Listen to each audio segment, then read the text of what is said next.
Napansin nyo guys? Parang may sumisipol guys. La.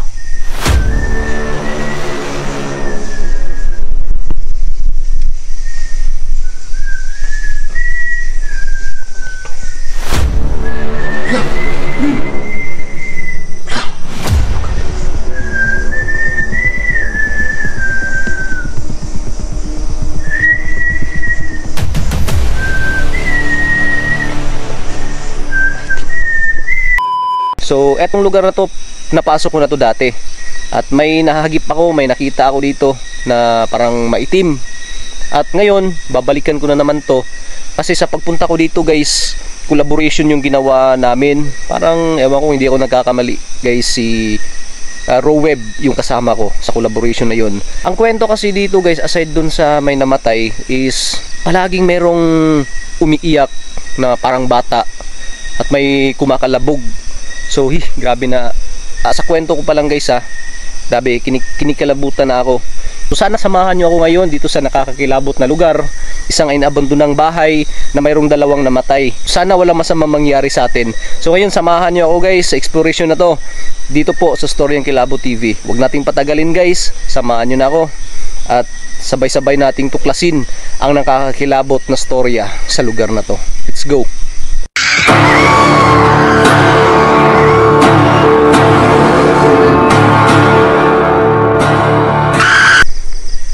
Parang hinihigop na yung energy ng flashlight ko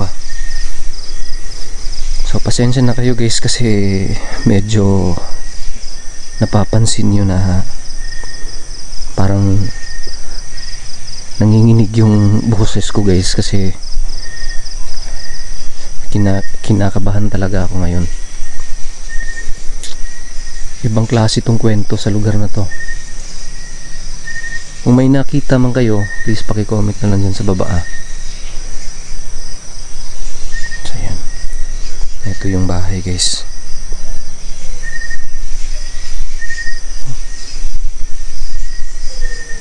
Paligid guys pasensya na kayo guys, nagmatay-matay talaga yung ilaw ko guys.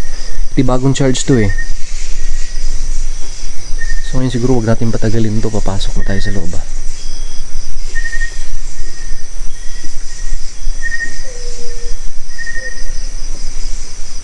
Papasok na ako guys at please comment na lang kayo dyan sa baba kung may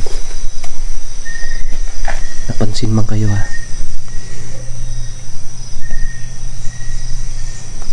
Nagmamatay-matay talaga yung ilaw ko guys Yan hindi.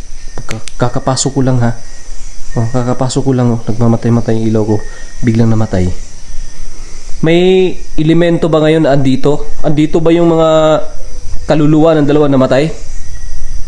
Hinihigop nyo yung energy ng flashlight ko. Nasa labas pa ako, bigla na lang naglobat, nagmamatay-matay yung ilaw ko. So ibig sabihin guys, meron talagang kakaiba dito sa lugar na to. Okay, bagong charge to Magpapalit ako ng battery. Guys, magpapalit ako ng battery Ayun namatay na ayan umiilaw na naman. So ano ibig sabihin yan guys? Yung mga paranormal expert, ganito yung kanilang kinukuha na sign kung mayroon talagang kakaibang elemento sa loob, mga kagaya ng mga kaluluwa, ganyan. So ito yung lugar yung inabandon na. Diba? Nakita nyo bakit inabandon na tong lugar na to? Yan ganda ng bahay, diba? Yun namatay na naman Hindi ko pinindot yan tingnan nyo yun umilaw na naman. So ngayon guys, subukan natin magpalit tayo ng battery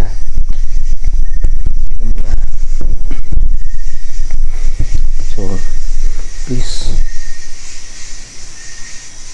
i-comment nyo sa baba kung may napansin man kayong kakaiba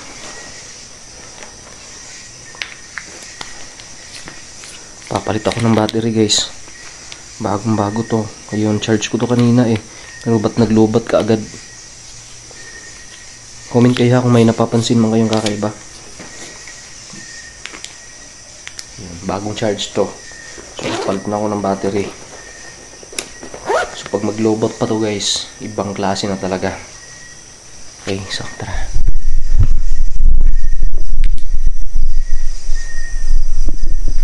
Lah, napansin nyo guys? Parang may sumisipol guys. Lah, ayan. Asan galing yun?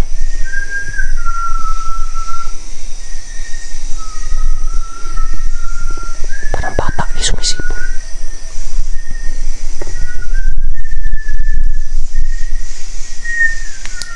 Kalabutan ako guys.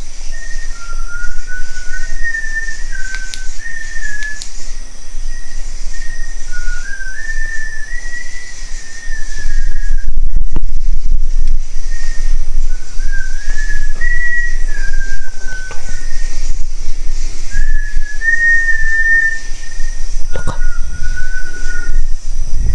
Pakinggan lang natin guys ha.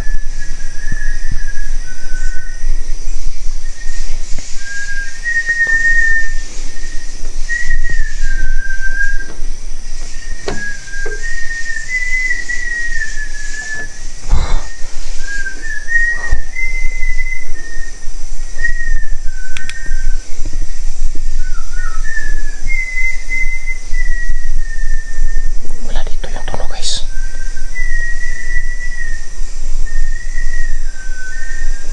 Loka.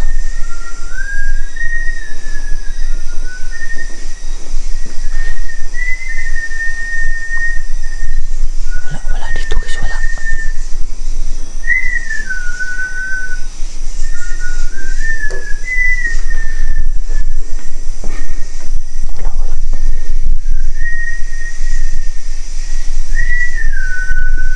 Parang andun.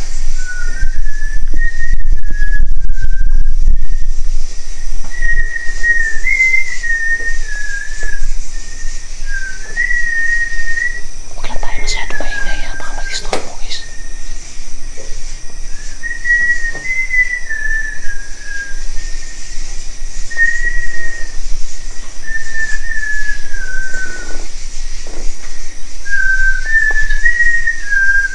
Parang dyan.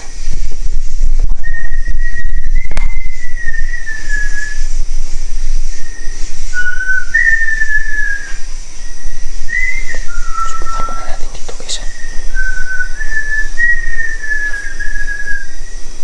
Parang dyan no. Parang dito galing.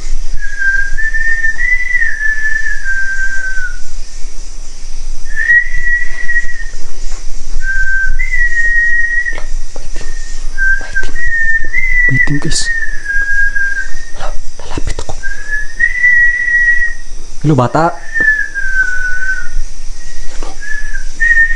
Ayan guys. Hala, bata lalapit ako ha. Tutulungan kita ha. Ikaw ba yung nagpaparamdam dito? Ha? Hala.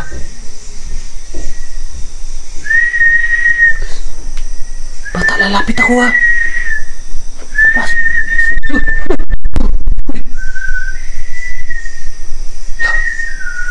Bata. Grabe. Sobrang natakot ako guys.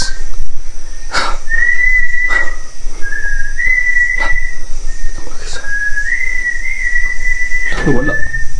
Bakit wala? Guys, wala. Uy.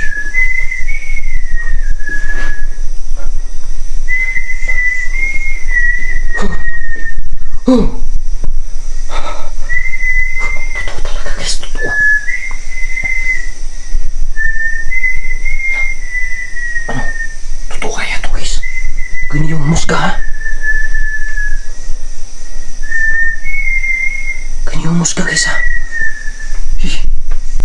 Lo. Lo. Wala dito guys.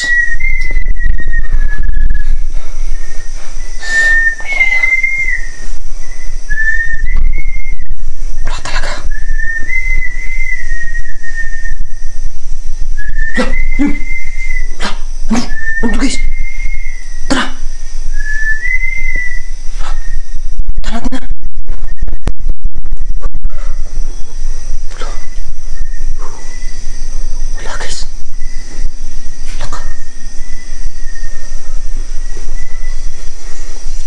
yung pumunta? Lo, tumatawal yung aso guys ha. Medyo malayo guys. Wala guys, wala. Lo. Lo.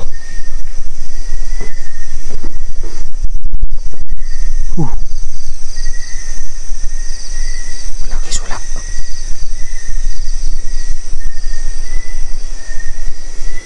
Ano yun? Guys, kailangan natin mag-protection prayer guys ha. Kailangan natin mag-protection prayer guys.